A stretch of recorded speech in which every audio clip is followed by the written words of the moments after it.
Hi, I'm delighted to announce that my book, Transformation Leaders Body of Knowledge, is released on the 10th of June 2024 and will be available immediately via the TLH website in digital and physical versions, as well as leading bookshops over the coming weeks. The TLBoK provides you with a wealth of insights, proven approaches, and how-to guides to support you on your transformation journey. It's a book that you will dip into continuously throughout your career, rather than one that you read once and put on the bookshelf. Grab a copy and let me know what you think. Like any body of knowledge, we will update it with the latest thinking in future editions, so your feedback is essential. In today's episode of the Transformation Leaders podcast, I'm delighted to be joined by Jennifer Long. Jen is a certified master coach and CEO of OwnUp LLC, where she works with senior leaders, managers, and teams across various industries to do better strategy, teaming, and complex problem solving to transform their organizations. She is the author of a #1 Amazon bestseller book, OwnUp: How to Hold People Accountable Without All of the Drama, as well as co-host of her own podcast called Organizational Transformation, or OT Kung Fu for short. I'm sure you're going to get massive value from this episode. Let me introduce you to Jennifer now. We're good. Well, hello, Jennifer. Welcome to the Transformation Leaders podcast. It's great to have you today. On previous shows, we've discussed many times the challenge of middle management in driving organizational change and transformation.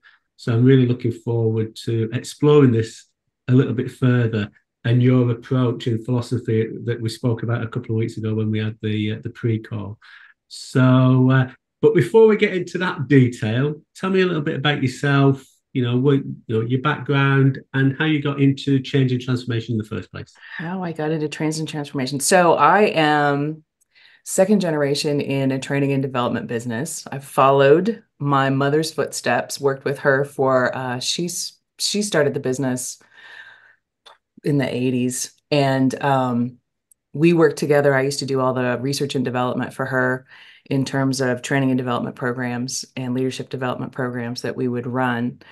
Meanwhile, while I was doing that, I was also directing theater in my spare time, which was my love and passion. And that combination of her adult ed psychology background, working with businesses both large and small, and then my penchant for stand and deliver kind of became an interesting combination. And so the two of us designed and developed what has become a coaching methodology. Brilliant. Based on improv, based on here's the concepts, can you stand up and do it in real time on real things? And so it has proven to be a very effective experience for people. So we, for years, were selling training and development for managers and leaders, followed with one-on-one coaching when no one knew what coaching was. And so a lot of the effort we spent early on was explaining, here's what's going to happen, and here's why this is the best part of the whole experience, because you have to embody the things you're learning. You don't just get to walk away with a manual and put it on your shelf and go, thanks for the day away. And that's kind of the history of where I've come from in this whole experience. Took over the business in 2007 and have continued to run and develop it and do digital formats and distance formats and all that kind of stuff that we all find ourselves doing these days. And so that's my background in communications and theater was an interesting combination to show up in this environment where the #1 issue for so many people in management and leadership is communication. Oh, yeah. Great. I'd love to explore that a little bit further as we go in deeper into the episode, because I think that, as you say, that ability to communicate is absolutely central to any change and transformation initiative.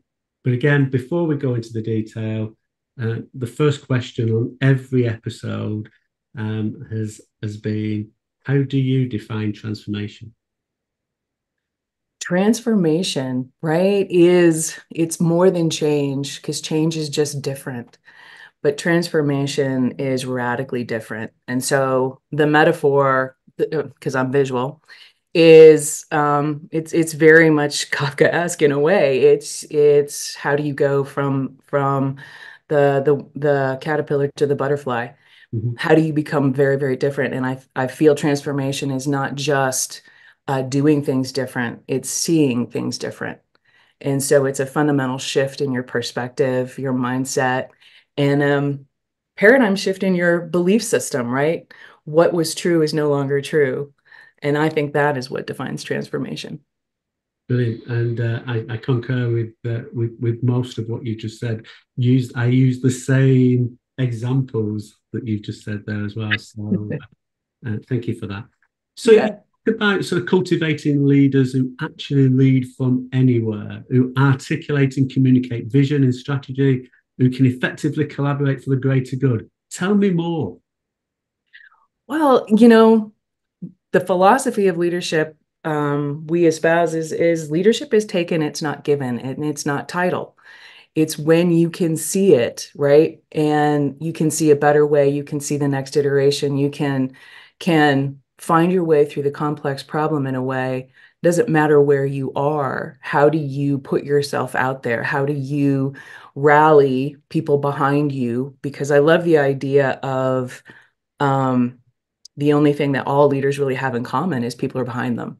Mm. Everything else is subjective, right? We can give you a list of all the great traits and behaviors, and yet you will embody some of them, but not all of them. Yeah. And how you uh, uh, communicate that kind of thing. And that's why the communication is such an important thing, is because your conversations are your relationships and how you build that momentum in a transformational effort. And so you can do that from anywhere. You can do that from any place in the business. And sometimes the closer to the work you are, the more effective you are at bringing transformation. I would say not sometimes, most of the time. So talk me through a little bit of sort of things that you do with leaders and those middle managers to really get them to, I suppose, one, accept there is a need for them to change, but two, the process that you take them through as they go through that journey themselves, so that listeners to the podcast, viewers on our YouTube channel can almost take a few little ideas that they can look to try to implement themselves at the moment.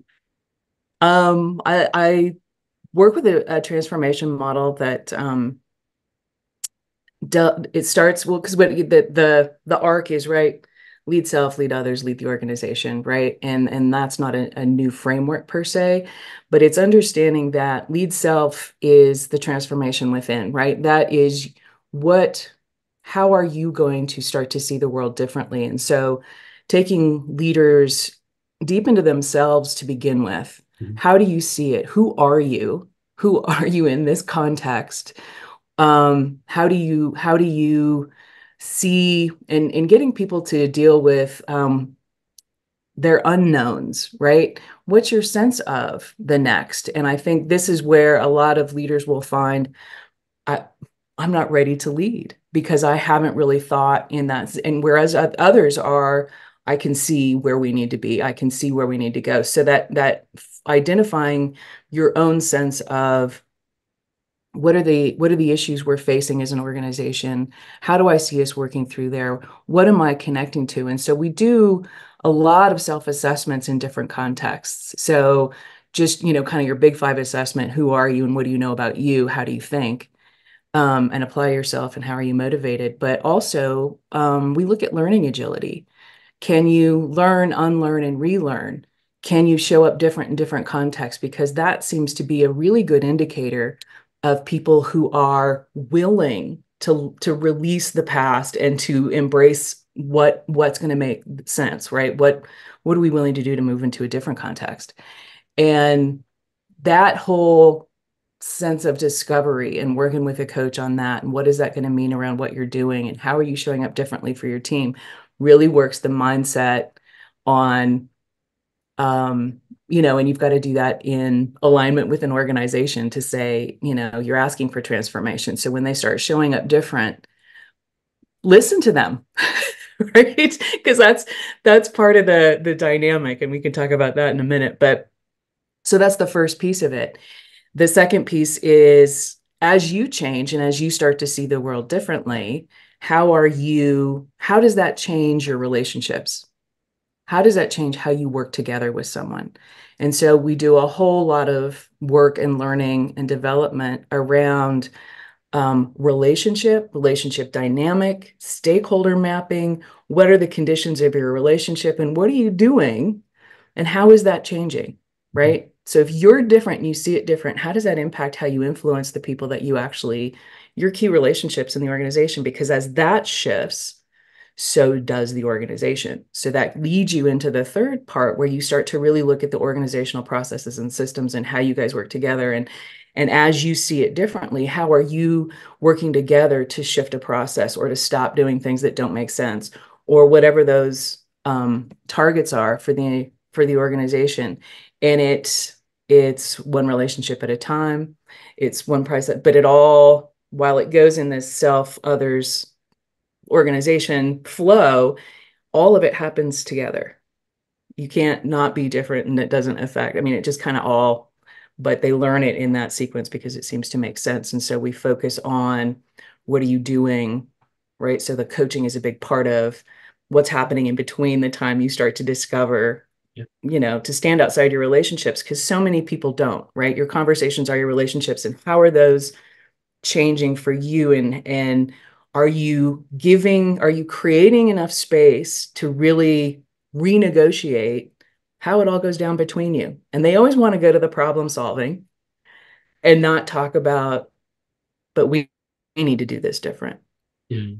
And that's a challenge. And So that's kind of the arc. Do you see significant difference when you're dealing with sort of senior leaders, C-suite, as opposed to the middle managers? So my sense is that as a senior leader, one, they might be more comfortable being a little bit more vulnerable, and looking for ways to develop themselves. But equally, they've probably got more control on where they're moving towards or where the organization's moving towards. Whereas a middle manager, you're almost going down the route that somebody else has created for you. Do you see significant differences between? Yeah. Well, yeah, the senior leaders they're on the sort of a continuum of high risk and low risk, right? And the ones who are more self-evolved and self-aware and can are better at the vision, are better at the strategy, are more willing to experiment and to move into that kind of let's try this a little bit differently, and to communicate in different ways and to show up differently and to really start to model and embody what it is they're looking for everybody else to come on the journey with, right? And God, those are the best people to work with because it's amazing to watch what they can build. Yeah. But then you've also got senior leaders who I think are married to how they got where they got, what they see, are trepidatious around shifting things that they've built or that they've got some kind of ownership around to put the business outside of themselves in a way. Does that make sense? Yeah, And yeah. so they're either, they can really generate a lot of energy around it, or they can generate a lot of churn, depending on who they are. As a top leader, they're the toughest people to coach through this kind of thing because they are who they are and they got where they got. Yeah. So is that a little bit about how comfortable they are in their own existence then? Because that comes back to this thing about starts with themselves. They've got to almost break through that comfort blanket that they know what they need, they know what they know, they've got to where they are because they've got there, all that sort of stuff. They need to break through that. Right. And that's why the learning agility assessment is such an interesting piece of the puzzle, because it really does put on the table a conversation about, are you willing to learn? Some of these things that you're holding that you believe, and that's where you start to really test, are you ready for any kind of transformation? Are you really ready to let go of things that have given you this sense of confidence, this sense of control, this sense of to put it all in a place of risk. And it's both the risk of doing and the risk of not doing. So, yeah. Going back to the original question then about the differences that you see between the senior leaders and the middle managers, what are the key lessons there that you can share? The middle managers are closer to the business. They're in it in a way that senior leaders just aren't, right? And they're taking what senior leaders and they're trying to convert to action. And so they tend to be a little younger and a little more ambitious, a little bit more hungry and willing, right? Especially if you put this kind of transformation effort in the context of who are the high potentials, who are the people that we see have the drive and the scope and the energy around the business in ways. And so that's that's a potent group for taking that on. And the hardest thing for them, they get excited and they will do the experimenting. They will, let's try this process a little bit different. Let's invest in this. And the skill set they need the most is how to speak truth to power, because they're pushing up against a layer of leaders who maybe aren't in this level of development, who aren't ready for this level of idea. And there's a little bit of a threat there if the leadership team isn't really primed to go, okay, oh, we asked for this.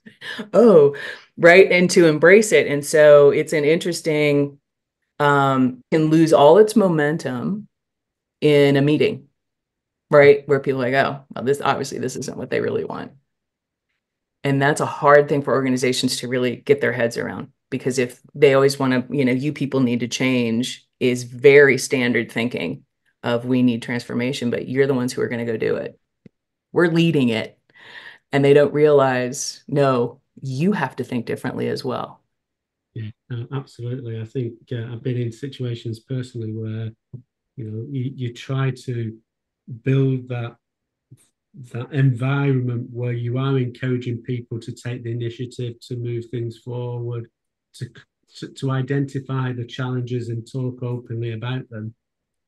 And I remember one case in point where we were having this open debate with a relatively wide group of people with lots of different experiences at different levels of the organization, and almost as a reaction, without really thinking, one of the senior leaders just put someone down, and the whole environment and the whole atmosphere of the whole meeting changed in that one instant. And the leader realized what had happened, but really struggled to bring it back, because it's that, it's words and figures differ. You might say you want to do certain things, but if you don't change your behaviors or you revert back to type, the trust is. Yeah. And it's immediate and it's emotional. It's not, and people don't realize that it's their egos go at stake, right? When you start to bring things up, and they've got good business questions, but the thing I've found that is the tool set they really have to have is you have to be able to prime when you go to and say, here's what we're proposing we want to do, because you've asked them to shift the organization. And so they're going to come to you with, here's a proposal around how we want to run an experiment on this or whatever it is you always have to keep priming that level of the seniors of, you've asked for this and you're going to hear things you don't want to hear. You're going to hear things that might feel threatening, right? You have to kind of put names on all these things so that as you bring the information forward, they're like, oh, right. You've got to recenter them on why they've made this investment in this effort. You've got to recenter them almost every time so that you have the opportunity to keep them out of a reactive state where they're like, oh, I've got to protect all this stuff that you've now threatened me with. Like, this is the change? What? This is what you want? And to give them space to have the conversation around, as I'm saying this, and I'm watching the dynamic in the room, to be really aware of, what are they telling you nonverbally? What are they telling you as this is happening to you, right? That you don't get defensive and you don't go emotional and reactive because you're not getting the reaction you expected. And it's an interesting moment to really get people to understand when you get the work of transformation is harder than you think. People aren't going to be as excited as you are because they haven't been in the problem solving process with you. And when you give it to them and you're excited and they don't get excited, in fact, they get like, well, how did you get there? Right. And then they start peppering you with all kinds of questions. How do you handle that in the moment? That uh, versatility, that ability to pivot within the conversation at that level is really critical. And how you prime them to be open to influence is really, really critical because they will forget they've asked for this. Absolutely. And yeah, totally agree. Coming back to the middle management element, um, absolutely buy into the to what you were saying around there will be a group of those that want to move forward, will see a organizational transformation as a stepping stone, as a way, as a methodology that they can utilize to grow and develop themselves within the organization. But there'll be another raft of people in there that will see it as a threat and feel that they're not ready, that it's happening to them. What sort of things do you do Victim. as sort of mid-management leaders to encourage them to come on the journey or just to do that initial sort of thinking or changing their own mindset? What type of things can you suggest that people look at? Yeah, and that's an interesting dynamic because sometimes I think when we think of the middle management layer, we kind of in our mind's eye think these are the young up and comers and they've Yeah, got all this energy, but you've got a lot of people who've been in middle management an entire career, yeah, exactly. right? That this is the place I've landed and this is my role and I'm secure here and you kids can't tell me anything different and I've seen this all, right? There's a lot of middle managers who live there, and you've got some younger folks leading some older folks in organizations. And when we're working with the teams, part of that understanding your stakeholders and getting language around, not everybody calls them stakeholders. Sometimes they like to have internal customers. Well, I'm a customer to them and they're a customer to me because we have this, value chain of whatever. And so changing the language is part of the thinking to put everybody in, you're all wearing the same jersey on this transformation effort, right? Um, Communication from the top is always important, right? How often I think alignment is often overlooked as we've put together the slide deck, we've given you the presentation, we've told you the things we're heading for, but they don't do that in an ongoing way because alignment is a ongoing conversation all the time because two decisions can take you out of alignment. And so um, teaching those the impact of the stakeholders and the ongoing conversations around that. And when you've shifted to sit with the folks on your team who don't seem willing, right? Who are holding on to beliefs about the business, who are holding on to traditions and habits that they believe are important, right? And it gets to conversations and understandings and expectations around people's beliefs and values. And that's always an interesting place for people to tread because your job isn't to change people's beliefs and values. Your job is to talk about the fact that when they're in the way, right? When you're holding on to a truth that's something that you think is true that's no longer true, or when you and I are in conflict around what I see as important as a transformational leader versus what you see as important as in your role and how that's shifting. And if we can't have a conversation around that, right? So that person, and this is where it falls into understanding accountability, right? Is what is for you as the leader as you're going through and you're trying to influence? What becomes non-negotiable for you as an expectation? And have you talked about it as such? Things are going to shift.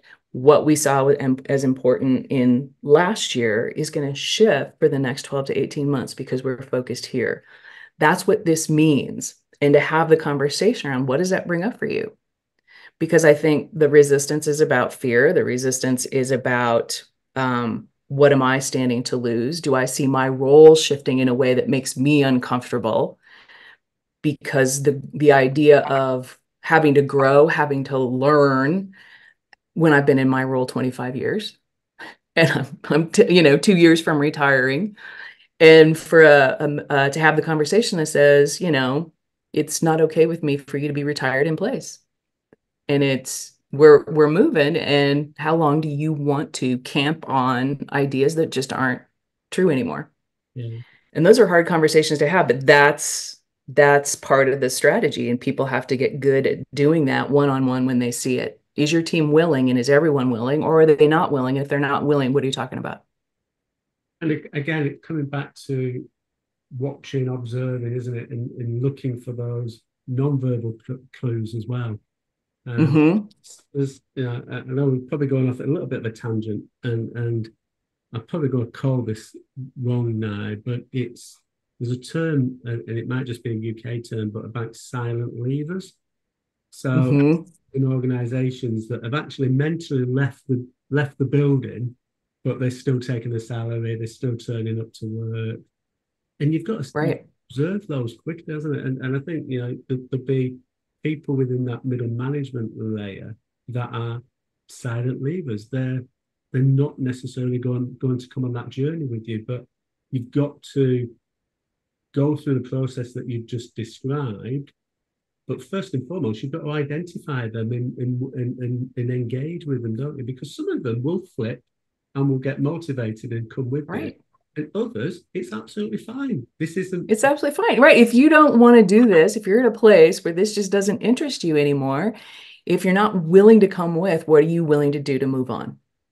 Because it's not, and people just shy away. Oh, it's non-negotiable. We have to focus on these people. And it's like, no, they get to choose. Everybody gets a choice, and there are no victims in transformation.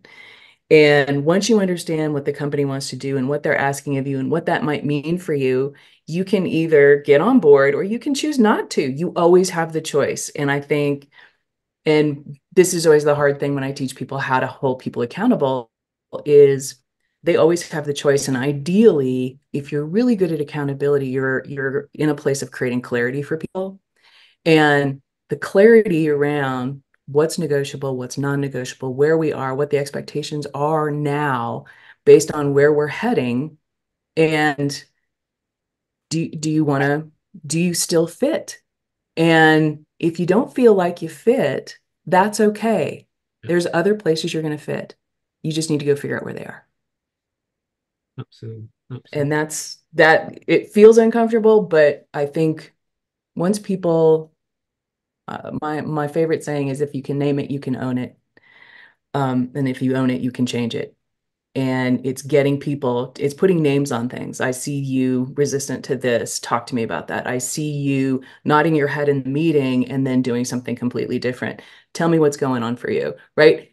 To be able to have that conversation in a way that, and the important thing is, you don't go in and judge that person, you don't criticize that person, and you don't rescue that person. And those are three behaviors that will kill a conversation around those topics, because I'm not here to judge you. I'm here to understand where you are and does that line up? And if it doesn't, what do you want to do about that? Yeah, yeah, yeah. It's interesting the terminology you've used there. Um, if it isn't, what do you want to do about it? All too often, you find that managers, leaders, well, so what can we do about it, or what can I do about it? And then Yeah, you're taking the ownership of something that you don't actually own, you don't need to own, because it's the other person that needs to have that, take that ownership and that accountability of making their own choice. 100%. And that's always it, because they want to, oh, I'm with you, I'm supporting you. And it's like, Yeah, you're supporting them by not judging them. You're supporting them by giving them choice. You're supporting them by offering them clarity and autonomy to make their own decisions. And there is no we in accountability. Yeah, no, Yeah.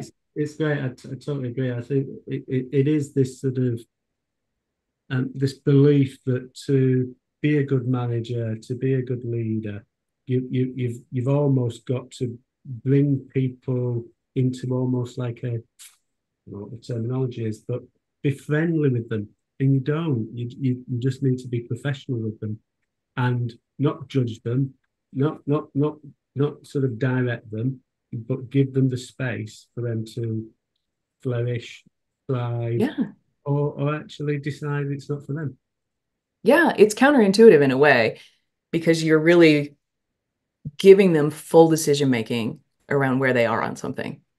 And what that means is you've got to listen to what they're telling you so that you can really understand where somebody is. And that's a dynamic people aren't used to. They're like, I got to get this guy on my team to do a thing. And what they're not really prepared for is when people don't buy in, you've got to do the counterintuitive thing and say, tell me more about why that is happening, right? Not let me convince you, let me sell you, let me what can I do for you to get you on? There is none of that. People are people and they're going to have their independent thought. And when you listen to them, then they're really heard, right? Then they've got no reason to think nobody's paying attention to me and I don't matter. It's like you matter 100%. Where are you? And you get to decide. And what that might mean is where I think people get nervous. Are they going to leave? Are they going to go? And I suppose by asking those open questions, then there's an element of I don't know how they're going to respond. So do I have Mm-hmm. the knowledge, experience, ability to deal with what comes out? So sometimes it's just easier not to ask the question because you don't want to put yourself into a vulnerable position. So much easier to avoid it, right? Because you might get, and the interesting thing is people who are conflicted, right? It's not a problem to be solved. When people are conflicted around, do I fit? Do I think what they're doing is right? Do I, these are judgments, these are personal senses of am I standing in the same set of values as the organization anymore? As what is my role carrying the weight that it's those kind of deeper questions. And that isn't about solve the problem. That is a conflict resolution. That is internal conflict. And they have to work that out. And so when you get that, you time box it. You can feel how you feel. People are going to feel how they feel when they feel it, and that's okay. How do you want to handle that? How long do you need to think through where we're going and where you are and what you want to do about it? And when you tell me, 30 days, I can say too long. I'm going to give you a couple of weeks. We're going to talk about it again. Right. And that's the reasonable part is how long do you want somebody to remain in conflict? And do you sense they're working through it? And they have to do that work. You can't do it for them. And conflict is about letting go, right? Resolution is I no longer am feeling nervous about this. I'm no longer feeling like I'm not included. Like when those feelings leave for them, then they can get on board. But if they consistently feel threatened or they feel like this isn't for me or this is the wrong thing, then they've definitely said, look, I can't let this is just not who I am. And then that's when you have the conversation. Say, what do you want to do about that? Because we're going there. But do you also find that in those early conversations, sometimes people don't understand or don't know why they're feeling uncomfortable about it? Um, and, Right. and asking those open questions and asking them to engage and talk it through, Mm-hmm. they might not come up with the reason. They'll probably Mm-mm. something that they think is the reason, but it's probably two or three layers below where Mm-hmm. you've got to help them to uncover that, don't you? In a way. Mm-hmm. It, so what approach would you or do you encourage people to leaders to follow to really get to the core of the issue that people are facing? the best way to kind of start the conversation, especially if you feel like it's resistance, is to say, to name what you're experiencing, right? Because it's got to come from me and what I'm experiencing to be able to say, tell me I've got that wrong. So to say, I get the sense you're conflicted around where we're headed and what we're asking of you and what this might mean. And you just leave it at conflicted, and then might say, well, what do you mean? And you can say, I experience you nodding your head in the meeting, but when you go back to work, I don't see the behaviors. I don't see you engage at the same sense. So I feel like you're telling me okay, and then all of your behavior tells me, no, I'm not on board. That's the conflict I'm experiencing. Yeah. So then I say, and I'll keep it open. Talk to me about that. Yeah. And them talking it through is them putting their own language on what might be going on. And I really have to listen really hard for what is the stuff that I'm picking up. And do I get a lot of emotional language around, well, I feel really frustrated, or I feel sidelined, or I feel I'm angry about, those are the things that tell you, when you have a lot of emotional language, that you're dealing with somebody who's just, I'm threatened, I don't feel okay. And you have to say, those are all valid. Here's what I'm in. And the technique I usually teach people in this conversation is write down the feelings, write down what you're hearing, because nobody feels one thing. I'm not just pissed, I'm not just disappointed, I'm not just threatened, I'm all of the things. And you've got to say, that's a lot of energy around this effort. How long do you want to do that? Because conflict is always around time. And what we know is people can stay conflicted for an entire career, right? That they can choose to go there. And so it's what are you doing to demonstrate, say, these are all the things I heard come out of your mouth. This is, and I'm just curious how long you want to stay there, because this is not going to get you where we're all going.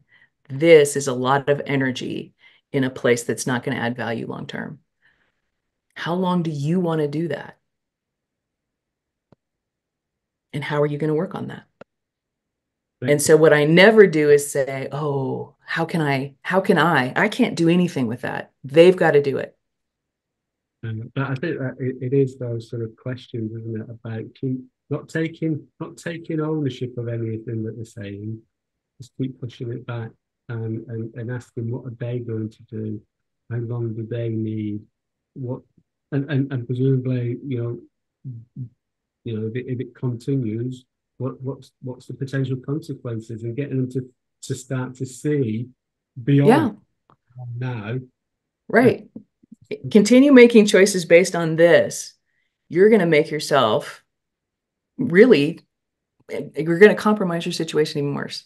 Like over the term, you're going to put me in a position to have to make a decision for you if you don't want to make one. Is that what you want to do? Is that where you want to go? And the hard thing is you really have to, in these conversations, come in authentic, come in curious, come in concerned, but not overly concerned and not overly not concerned, right? You've got to walk this interesting line of, this matters to me, but I'm not willing to do this forever. And that's an interesting place for managers to play, because you can weaponize that conversation. Well, how long you want to do this? Well, how long is that going to go? Well, how's that going to work for you? Right? You can weaponize it in an unhealthy way, or you can over empathize and sit in it forever with this person. And so you have to be able to divide that line between judgment and empathy, and walk down the middle. It's interesting that you take that up to the wider sort of organizational transformation.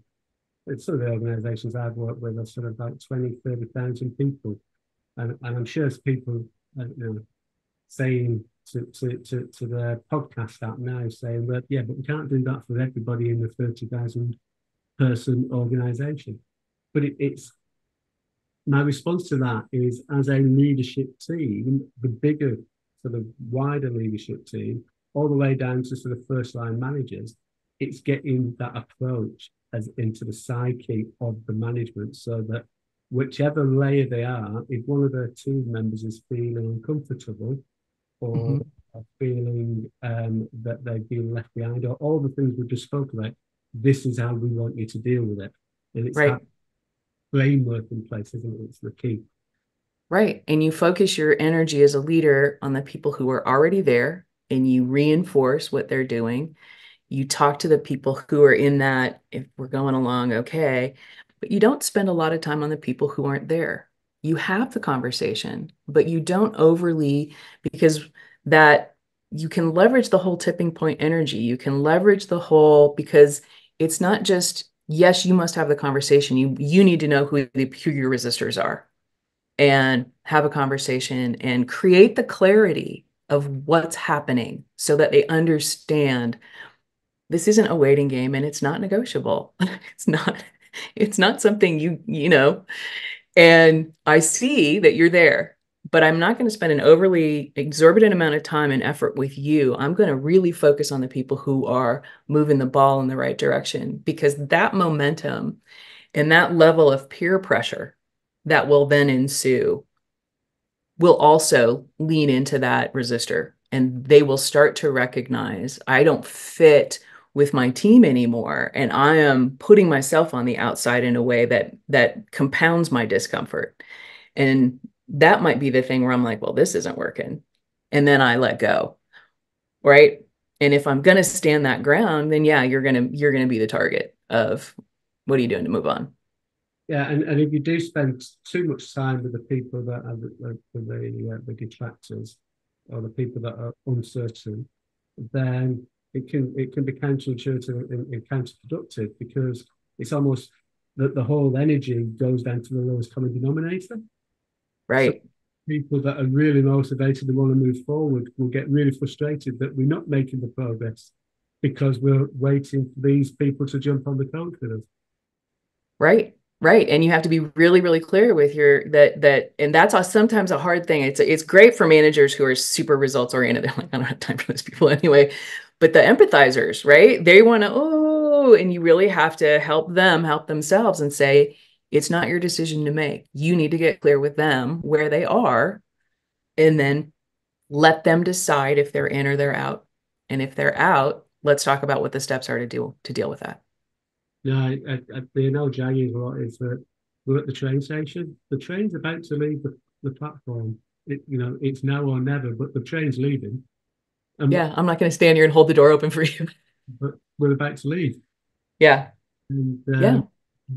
putting that vision in people's minds really helps them to make that final decision, I suppose, of saying, yeah, I want to take the chance and come on board with you and see what the future lies, or actually it's just not for me. And that's the right decision for them. Yeah. Yeah. And it's really a relief for some people when they really understand that all of the energy and the motion and the resistance, and that's what's exhausting about change and transformation, is when you stand in that for a really long time, and that getting people to understand it's your resistance that is making you tired. It is your resistance that is making you frustrated. It is your own unwillingness. This has nothing to do with the organization. It's how you're judging it. It's how you're shutting it down. It's your lack of openness to this kind of influence to grow, to change, to shift a perspective. And the threats are never real. It's if you're shut down on your own growth, you're the one who's creating the exhaustion. Mm. Yeah. And those kind of pointed conversations to people can help them. It's a relief when they go, oh God, it's just me. Or hell no and hell no. And that's like, okay, you then decide what you want to do next, because it's not going to be here. And giving them authority to own the thing, because what they're feeling like is they're the victim, is I don't have any control. And what you always do is give them the control. So, for those of you who are just listening, you can't see behind Jennifer's back, but she's got a book called Own Up showing up on the shelf. So, tell me a little bit about the book, Jennifer. So the book is called Own Up: How to Hold People Accountable Without All the Drama. And it is based on a body of work that we've been doing here at OwnUp for over 30 years, where it's the really tactical skill set on communicating around accountability and performance, because it's the number one thing. If you can't do this, you're going to have a hard time managing, you're going to have a hard time leading. Accountability is such a fundamental understanding of when we show up to do work, that we understand what that is. And it's been, accountability has been hijacked in a way where we conflate the understanding of accountability with consequences. That accountability is a punitive thing. I've got to go hold these people accountable, which is tantamount to I need to dole out some consequences for underperformance. And that's not what it is at all. Consequences are consequences. Accountability is an act of clarity. It's a practice around accountability. And so how you think about accountability, if you think about it as punitive, right? How you think about it is how you show up in it. And so the book is trying to help you understand, shift your mindset. Your mindset is really more about how do I create space and understanding? How do I get clear on what I want, what the organization is looking for, what I need from you, right? In a good way and an ongoing way. And understanding that it's a practice on clarity then opens the door for your learning to get the actual skill set, the communication skill sets on. We all talk about feedback. We all talk about how do I deal with defensive people? How do I really set a good expectation, and how good am I when the goalposts move, updating that expectation, right? And a lot of managers are like, oh yeah, I'm pretty good at that, until you really start talking about, well, what's the difference when you performance rate somebody? What's the difference between a 3 and a 4, right? If 4 is better than 3, what's the nuance? And if you can understand that when you set an expectation out of the gate and say, here's what 3 work looks like, and I'm totally fine with 3, but if you want to get to something higher, here's some stuff you could, right? Here's knocking it out of the park. Because then they get the autonomy to make the good decisions. So helping them with that level of skill set, and then understanding that it's a practice. Communication is a practice. How we talk to people every day, our conversations are our relationships. And when you're good at accountability, you have that conversation a lot. You get clear a lot. And people, it always starts with you, right? Was I clear? Did I do a thing? Did I not do a thing? And I think the other part of what I try and train people is, before you ever open your mouth, you've got to really understand what your own issue is. And sometimes it's not that it's not about the result, it's how they're doing it, right? You're ignoring your response time consistently. We want you to get back to customers in 24 hours, and you're taking your sweet time. And some managers said, well, they've got a time management problem. And it's like, what are you expecting them to do? Because time management, sending them to class when they don't value the response time window, is 2 different conversations.